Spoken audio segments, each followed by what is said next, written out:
Dá-me conhecer, Senhor, o meu fim e qual a soma dos meus dias, para que eu reconheça a minha fragilidade. Salmo capítulo 39, verso 4. E bênção para nós nessa manhã, mais um dia o Senhor nos concede. Dia de bênção, dia de vivermos os propósitos de Deus, dia de clamarmos por Ele, nos colocarmos nas suas mãos e deixarmos que Ele conduza a nossa vida. Tenho certeza que hoje, mais um dia, as misericórdias do Senhor foram renovadas sobre a nossa vida. E Ele nos dá a alegria de estarmos aqui, respirando junto à nossa família e nos preparando para que depois desse encontro com Ele pessoal, nós possamos sair para as nossas atividades diárias. A Bíblia, no livro de Salmo, capítulo 39, verso 4, o salmista Davi, ele faz um clamor a Deus. Ele diz assim: dá-me conhecer, Senhor, o fim dos meus dias, para que eu reconheça a minha fragilidade. Davi sabia perfeitamente que era um ser humano como outras pessoas. Um dia ele fecharia os seus olhos para essa terra, mas ele queria ter a certeza que tinha agradado ao Senhor, tinha feito a vontade do Senhor, e é isso que nessa manhã também nós queremos expressar para o nosso Deus. Estamos aqui, um dia fecharemos os nossos olhos se Cristo não voltar a essa terra, mas um dia ressuscitaremos para estar com Ele por toda a eternidade. Nesse momento, quero convidá-lo a abrir a palavra de Deus no livro de Êxodo, porque é esse livro que é a base do nosso estudo nesse período. O capítulo 25 do livro de Êxodo, o verso 8. E me farão um santuário, para que eu possa habitar no meio deles. Essas palavras são as palavras do Senhor para Moisés. Me faça um santuário para que eu possa habitar no meio deles. Eu acredito que você já deve ter percebido na palavra de Deus que o Deus que nós servimos, que é o Deus de Jacó, o Deus de Abraão, ele busca relacionamentos. É um Deus que quer se relacionar com os seus filhos. Embora ele reconheça a sua santidade, a sua majestade, a sua grandeza, o seu poder, e a razão pela qual ele não se manifesta de uma forma direta para nós, porque nós seríamos consumidos, mas nós precisamos entender que esse Deus, desde então, quando ele nos criou lá no Jardim do Éden, ele tem buscado se relacionar com seus filhos.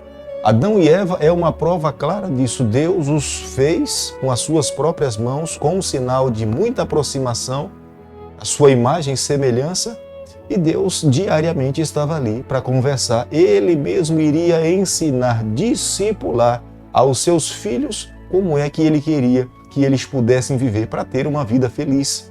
Foi o próprio Deus que orientou a respeito das árvores que eles deveriam comer e das outras árvores também que eles não deveriam tocar. Mas aqui, já no deserto, depois de tirá-los do cativeiro do Egito, Deus faz um pedido pessoal para Moisés, falando: olha, me faça um santuário, eu quero habitar no meio desse povo. Amigos, eu acredito que logo aqui no começo nós precisamos parar para refletir o quão maravilhoso é o Deus que nós servimos. Deus já tinha se deparado com inúmeros problemas com aquele povo. O povo que estava no deserto reclamava e murmurava de Moisés, e ele sabia que não era de Moisés, mas estava murmurando dele mesmo. O povo clamou por água. O povo em algum momento estava arrependido e se lembrava das carnes que tinha comido no Egito. Em outros instantes, o povo estava desconfiante, não acreditando que Deus poderia lhe conceder todas as vitórias, mas mesmo assim, Deus fala para Moisés: olha, faça um santuário. Eu quero habitar no meio dessas pessoas. Eu quero viver com eles. Veja, nós servimos um Deus que nos ama. Nós servimos a um Deus que nos aceita do jeito que somos. É claro que o fato de nos aceitar não quer dizer que nós devamos viver nos nossos erros, nos nossos pecados, mas Ele reconhece e aceita o pecador, e ao trazer para perto de si, Ele está disposto a levar esse pecador a viver e a ter uma vida crescente, uma vida em santificação diante dele. O santuário seria uma escola visível na prática, onde os israelitas iriam aprender o método da graça, como Jesus Cristo um dia viria morrer aqui nessa terra por cada um de nós. Cada utensílio que seria colocado dentro do templo tinha um simbolismo. tinha um significado e apontava um dia para que Jesus viesse nessa terra morrer por cada um de nós. Os próprios israelitas tinham nas mãos a oportunidade de contribuir para a construção dessa arca. Deus pediu que eles entregassem as suas ofertas a Moisés, ouro, prata, bronze, e eles trouxeram todos esses utensílios e colocaram nas mãos de Moisés. E chegou o momento em que Moisés falou: é suficiente, não precisa trazer mais, porque o que nós temos aqui já está de bom tamanho para que nós possamos construir o templo do Senhor, para que Ele faça morada no nosso meio. A orientação de Deus para a formação do santuário estava com base onde eles estavam no momento, que estavam no deserto. E era necessário que fosse transportado o templo. Ele não poderia ser fixo, porque eles estavam ainda em processo para chegar à terra prometida.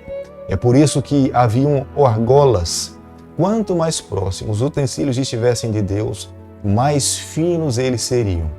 Próximo do Senhor deveria estar o ouro, a prata, o bronze. Deus pediu a Moisés que fizesse um propiciatório.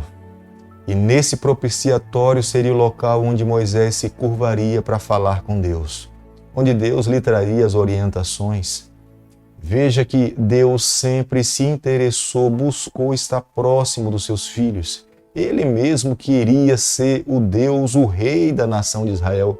Seria uma administração teocrática, onde Deus iria falar para o povo e eles mesmos iriam ouvir de Deus o que Deus gostaria que eles pudessem fazer. Nos momentos das batalhas, das lutas contra as nações adversárias, seria Deus mesmo que iria lutar por eles. Mas Deus iria falar para eles se eles deveriam sair para a batalha ou não, se eles deveriam se preparar para a guerra ou não, ou esperar o momento certo, quais as armas que eles deveriam usar para lutar contra os seus adversários. Deus pediu a Moisés que colocasse dentro do templo, na mesa, 12 pães, representando as 12 tribos de Israel. Nós sabemos que o pão perfeitamente um dia no futuro iria apontar para a pessoa de Jesus Cristo, o único pão que satisfaz os anseios da nossa alma. Somente Cristo pode curar, matar a fome que existe no coração de todo ser humano. Moisés também deveria colocar dentro do templo um candelabro, onde teriam 7 lâmpadas, e as lâmpadas iluminariam o templo. Lembrando que essas lâmpadas, o candelabro, elas não deveriam apagar. Seriam alimentadas com azeite, uma representação de que a presença de Deus estaria constante iluminando a vida do seu povo e todos aqueles que clamassem por ele. Todo o capítulo 25 está na primeira pessoa.